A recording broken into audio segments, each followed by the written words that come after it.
महाराष्ट्र के ठाणे जिले के अस्पताल में 24 घंटे में 18 मरीजों की मौत हुई है। डॉक्टरों के मुताबिक सभी मरीजों की मौत की वजह अलग अलग है।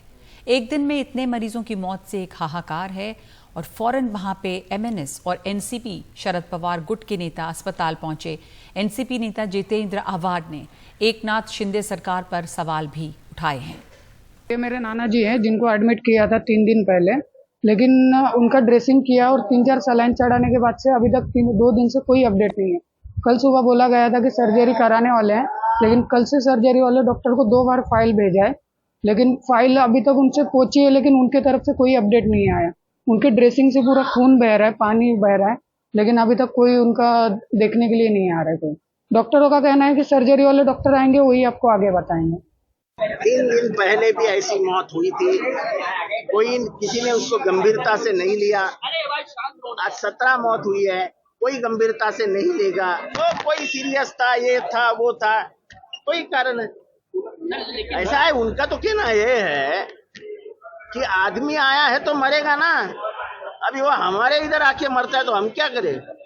सुनील सिंह हमारे साथ हैं इस वक्त फोन लाइन पे। सुनील, ये एक के बाद एक यहाँ पर 24 घंटे के अंदर में जो मौतें हुई हैं, तो 18 मरीजों की जान गई है। इसके ऊपर राजनीति तो होगी ही, वहाँ पे नेता पहुँचने लगे हैं। क्या कुछ पता चला है हालात वहाँ पे? जो लोग भर्ती थे, जिनके अपने लोग गए हैं, बदइंतजामी इतनी है, पूछने वाला कोई नहीं है, ये तमाम लोग कह रहे हैं। हुआ क्या वहाँ पर, क्या स्थिति है अभी? देखिए, ठाणे शहर में तलवा में ये अस्पताल है जिसका नाम है ठाणे छत्रपति शिवाजी महाराज अस्पताल। ये टीएमसी के तहत आता है। इसकी क्षमता जो है 500 मरीजों की है, लेकिन इसमें जो एडमिट है वो 560 के करीब है, ये बताया जा रहा है। और जो डॉक्टर अस्पताल प्रशासन है उनका कहना है कि आसपास के एक दूसरे इलाकों से, ग्रामीण और शहरी इलाकों से भी बड़ी संख्या में मरीज यहाँ पर आते हैं, और जो आते हैं वो बहुत ही अंतिम स्थिति में आते हैं, यानी कि जब प्राइवेट में या उनका इलाज नहीं हो पाता है तो यहाँ पर लेकर आ जाता है। ऐसी स्थिति में इतनी गंभीर उनकी स्थिति होती है और उसमें और क्राउडेड हम कह सकते हैं होने की वजह से समय पर इलाज नहीं मिल पाता है या फिर उन्हें बचाना बहुत मुश्किल होता है। दरअसल अभी जो 18 मरीजों की मौत हुई है उसमें अलग अलग तरह के मरीज है। जैसे एक कोई है जिसके सिर में बहुत गहरी चोट आई थी, एक एक्सीडेंट था, एक किसी को सांप काट लिया था, किसी ने जहर पी लिया था, और कुछ ऐसे हैं जो कि पुराने मरीज थे जो 8 से 10 दिनों से ही अस्पताल में एडमिट थे। तो ये खबर फैलने के बाद जो है कि विपक्ष के नेता जितेंद्र आव्हाड एनसीपी के वो तो पहुंचे, एमएनएस के भी नेता पहुंचे थे, लेकिन जब प्रशासन और सरकार तक खबर पहुंची तो फिर टीएमसी के आयुक्त को भी भेजा गया मुख्यमंत्री एकनाथ शिंदे की तरफ से, और साथ ही जो मंत्री हैं दीपक केसरकर, उनको भी वहां पर भेजा गया था। सभी ने वहां पर जाकर दौरा किया, बात किया। अस्पताल प्रशासन से बात समझने के बाद सभी का ये कहना है कि क्षमता से अधिक मरीज आने की वजह और साथ ही बहुत ही अंतिम स्थिति में हालात में आने की वजह से ही ये इतनी मौतें हुई हैं। प्राथमिक तौर पर जो जानकारी मिल रही है, लेकिन अब क्या वाकई में ये अस्पताल प्रशासन की लापरवाही है या फिर कुछ और है, इसके लिए एक राज्य सरकार की तरफ से राज्य स्तरीय समिति गठित की गई है जो कि इस पूरे मामले की जांच करेगी। और इस बीच चूंकि यहाँ पर मरीज ज्यादा आ रहे हैं तो बगल के जो अस्पताल हैं उसके बारे में लोगों को जानकारी देने की जानकारी आ रही है, और साथ ही जो प्राइवेट अस्पताल हैं जो कि सरकारी जमीनों पे बने हैं उन पर जो कंसेशन वाले जो पोस्ट होते हैं, यानी जो सरकारी रिजर्व जो होते हैं मरीज बेड, उनको भी स्थिति जानकर लोगों को अस्पताल में इलाज मिले, इसकी कोशिश की जा रही है। जी, धन्यवाद आपका सुनील। इसके ऊपर वहाँ पे नेता पहुँच रहे हैं, उनकी प्रतिक्रियाएं भी आ रही हैं, बल्कि एनसीपी अध्यक्ष शरद पवार ने इस पर ट्वीट किया है कि ठाणे नगर निगम के छत्रपति शिवाजी महाराज अस्पताल में कल रात दिल दहला देने वाली घटना घटी है। ये बहुत ही दुर्भाग्यपूर्ण है। पिछले कुछ दिनों में 5 मरीजों की मौत पर भी प्रशासन नहीं जागा है। ये है शरद पवार का ट्वीट। और अब दूसरी खबर पे आगे बढ़ते हैं। नूंह में हिंसा के बाद आज हरियाणा के पलवल में हिंदू महापंचायत हुई है। इस दौरान 51 लोगों की ने ये फैसला लिया है कि हिंसा की जांच एनआईए से करवाई जाए। हिंसा में मारे गए लोगों के परिजनों को 1-1 करोड़ रुपए की मदद और एक परिजन को नौकरी दी जाए। महापंचायत में 9 जिलों को खत्म करने की मांग की गई है। साथ ही सभी मुकदमों को गुरुग्राम या दूसरे जिलों में ट्रांसफर करने की भी मांग की गई है।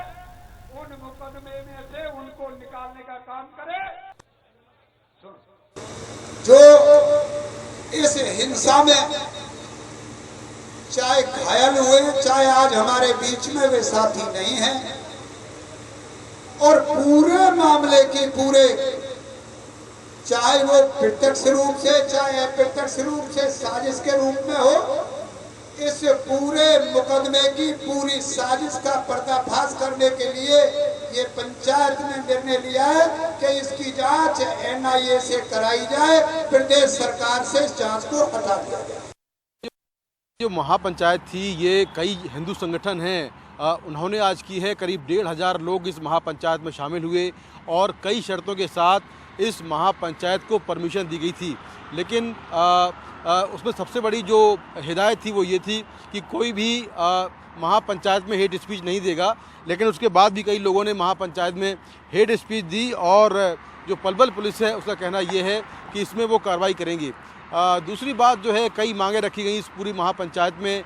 एक 51 लोगों की कमेटी थी जिसने बहुत सारी मांगें रखी हैं, जिसमें जो एक मांग है कि नूह जिले को ख़त्म कर दिया जाए, यानी कि इस ज़िले को ख़त्म करके गुरुग्राम में शामिल किया जाए और या आसपास के ज़िलों में शामिल किया जाए, क्योंकि उनका कहना ये है कि नूह जिला जो है वो बदनाम हो गया है। ऐसे में सरकार इस ज़िले को ख़त्म किए।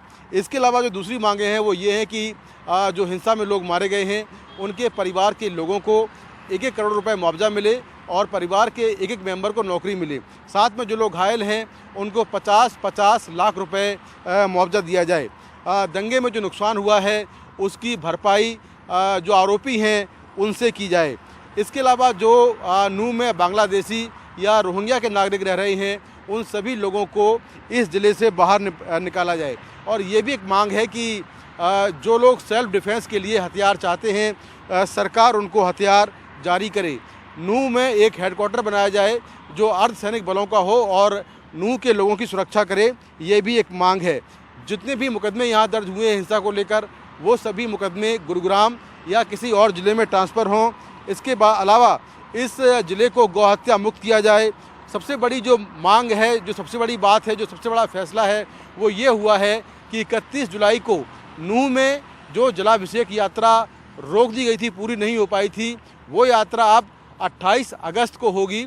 ऐसे में जो प्रशासन है क्या वो इसकी परमिशन देगा और उसमें किस तरह के सुरक्षा इंतजाम होंगे वो देखना होगा।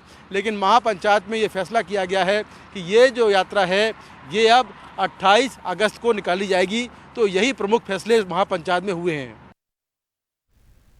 पंजाब के तरन तारण जिले में नशा तस्करों और पुलिस के बीच मुठभेड़ में एक तस्कर मारा गया। पुलिस ने दूसरे तस्कर को गिरफ्तार कर लिया है। तरन तारण के कोटी सेखा गांव के पास खुफिया सूचना के आधार पर पुलिस ने नाकेबंदी की और कार से आ रहे तस्करों को रोकने की कोशिश की। पुलिस को देखकर तस्कर वहां से भागने लगे। बाद में पीछा कर रही पुलिस को तस्करों की कार ने टक्कर भी मारी। कैरो गांव के पास पुलिस और तस्करों के बीच फायरिंग शुरू हो गई, जिसमें एक तस्कर की गोली लगने से मौत हो गई, जबकि घायल हुए दूसरे तस्कर को पुलिस ने गिरफ्तार कर लिया है। मारे गए की पहचान कोटी सेखा गांव के जोरा सिंह के तौर पे हुई है। पुलिस ने मुठभेड़ की जगह को सील किया है और वहां पर एक फोरेंसिक टीम गई है, जिस शव को कब्जे में लेकर पुलिस आगे की जांच कर रही है। 1,70,000 कीमत की नशे की खेप की बरामदगी के बाद पुलिस ने तस्करों से कुछ हथियार भी बरामद किए हैं।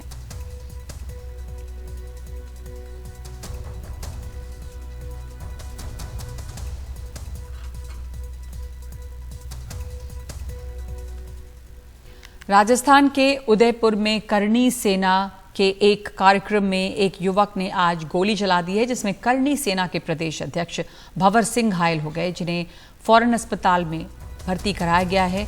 उनकी तबीयत खतरे से बाहर बताई जाती है। शहर के BN संस्थान के परिसर में ये कार्यक्रम चल रहा था, जहां करणी सेना के ही एक पूर्व सदस्य ने उन पर गोली चलाई।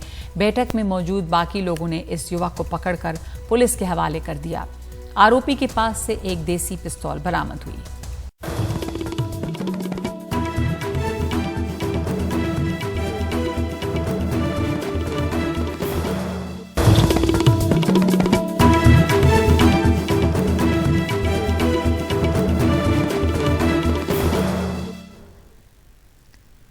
हिमाचल के मंडी में जबरदस्त बारिश से हालात खराब हैं। हाईवे भी तालाब में तब्दील हो गया है और मंडी के राजगढ़ और रजवाड़ी में बादल फटने से काफी तबाही हुई है। देखिए वहां से गोविंद ठाकुर की ये रिपोर्ट। हिमाचल प्रदेश में आजकल बादल फटना एक आम सी बात हो गई है। मैं अभी राजगढ़ के रिगढ़ में हूँ। ये दूसरी जगह है जहाँ पर भी बादल फटने का मंजर सामने आ रहा है। यहाँ पर एक बहुत बड़ा खेत जो खेत था, यहाँ के किसानों ने उसमें अदरक या दूसरी जो चीज़ें थी वो बीजी हुई थी। लेकिन रात के समय बादल फटने के बाद ये पूरा का एरिया है, यहाँ पे एक बहुत बड़ा खेत था। आप देख सकते हैं मेरे सामने खेत था। पीछे जो इलेक्ट्रिकल पोल है वो पोल भी जो है वहाँ से ऊपर से नीचे आ गया हुआ है और विद्युत आपूर्ति पूरी तरह से ठप है।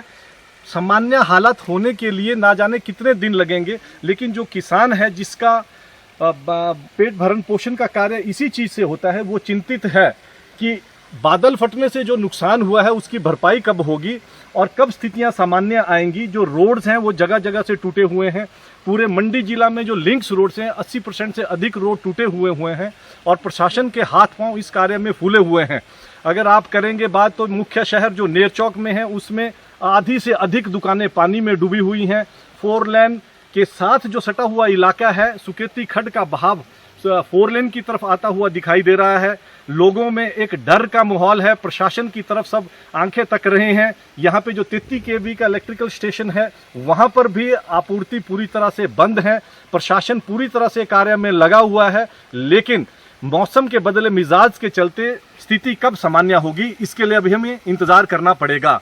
राजगढ़ रिगढ़ से जहां बादल फटने की 2 घटनाएं हुई हैं। हिमाचल प्रदेश में बारिश थमने का नाम नहीं ले रही है और अब की बार सबसे ज़्यादा जो नुकसान हुआ है कुल्लू के बाद जिला मंडी में सबसे ज़्यादा नुकसान की समाचार हैं। अभी जो मैं हूं मंडी जिला के राजगढ़ के रिगढ़ स्थान पर हूं जहां पर आज सुबह बादल फटने की घटना सामने आई है। अभी मैं जो आपको दिखाना चाहूँगा, अभी हम राजगढ़ के रिगढ़ स्थान पर हैं। यही वो स्थान है जहाँ पर बादल फटा हुआ है। मैं दिखाना चाहूँगा कि ये जो है बादल एकदम से यहाँ पर फटा हुआ है। ये हमारा जो पंडो डैम से जो झील का पानी यहाँ पर निकलता है वो यहीं पे निकलता है, इसी के नीचे निकलता है। उसी के ठीक पहाड़ी जो ऊपर रिगढ़ में है वहाँ पर रात को बादल फटा हुआ है और अपने साथ खूब सारा पानी बहने के बाद ये अपने साथ एक मलबा सारा साथ लेते हुए चला गया हुआ है। और यहाँ से जितने भी लोग हैं उनके घर या बीच में जो है उन सबको यहाँ से बहता हुआ ये नीचे नाला जो है आगे जाके गागल से होता हुआ सुकेती खड्ड में मिल जाएगा। और राष्ट्रपति भवन का जो बाग है अमृत उद्यान, वो पहली बार अब साल में दूसरी दफा खुल रहा है। 16 अगस्त से अमृत उद्यान में ग्रीष्मकालीन फूलों की प्रदर्शनी लगेगी। यूसुफ खान की रिपोर्ट। वैसे तो दिल्ली में काफी सारे ऐतिहासिक स्थल हैं, पर बात करें राष्ट्रपति भवन की तो बात ही अलग है।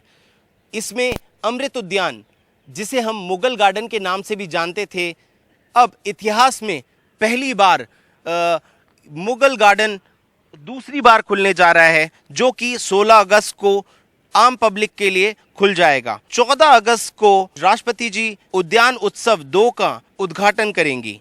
इस बार 5 सितंबर को अमृत उद्यान में टीचर्स डे के लिए रिजर्वेशन किया गया है, जिसमें स्कूल और कॉलेजेस के बच्चे भी आ सकते हैं, बशर्ते उनके पास स्कूल और कॉलेज की आईडी होनी चाहिए। अमृत उद्यान की खास बाग बगीचे जो लोगों का ध्यान आकर्षित करेंगे वो हैं शीशम का 225 साल पुराना पेड़, बाल वाटिका, herbal garden, bonsai garden, musical fountain, central lawn garden, circular garden, vertical garden, spiritual garden. तो 16 तारीख से लोग यहाँ पर आ सकते हैं अपनी फैमिलीज के साथ, दोस्तों के साथ, बच्चों के साथ। अगर बात करें उनकी एंट्री की तो गेट नंबर 35 से, जो नॉर्थ एवेन्यू ब्लॉक का गेट है, वहाँ से लोगों की एंट्री होगी। 10 से 5 का टाइम रखा गया है। आखिरी एंट्री 4 बजे होगी और ऑनलाइन बुकिंग भी कर सकते हैं, जो कि ऑनलाइन वेबसाइट पे जाकर कर सकते हैं। दिल्ली से यूसुफ खान, NDTV इंडिया के लिए।